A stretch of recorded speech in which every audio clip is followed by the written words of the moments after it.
علی احمدیانی،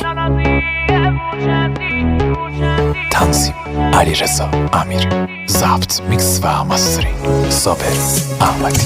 یه نگام کو ای دختر، دل من باردی تو زیر چشم میکنی، قایم نکو وسیله تو هنی برام میخنی، شب تارم روز میشه انگار توی جزیرم، تو نه آغوش میگیرم، تو شدی ای نوزادی، تو نه هی نزد بکنم، ننازی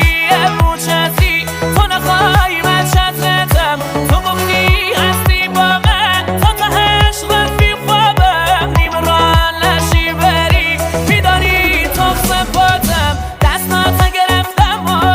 تو خیابان را میرم، انگار روی ابرا رو دستم را میرم، وقتی تو ششات اخمه تیر میکشه ای قلبه،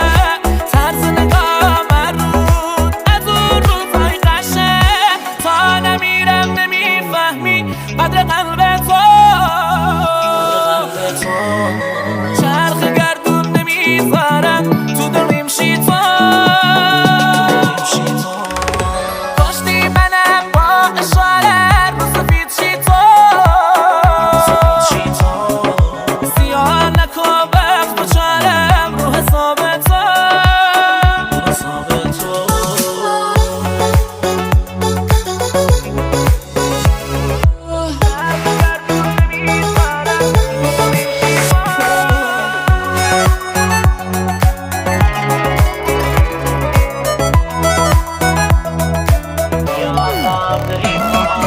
بیا تا بریم ما از این دشت تنها، بیا تا تموم شه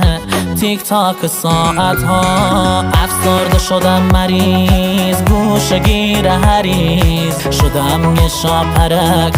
ایستاده جلو تگرد، بیا بریم اون سر دنیا دوتایی باشیم، دوتا رویا واسه هم بمیریم، دوتا تنها تا آخرش بریم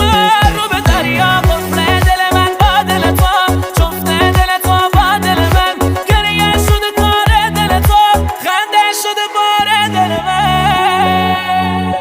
ما تو این رویاهایی که داریم هزاران بار مردیم و به بهشت نرسیدیم، چون هیچ وقت مرده رو نمیشه زنده کرد، و دلیل خنده های من از درد زیاد بود و دلیل گریه های تو پایان خنده های من.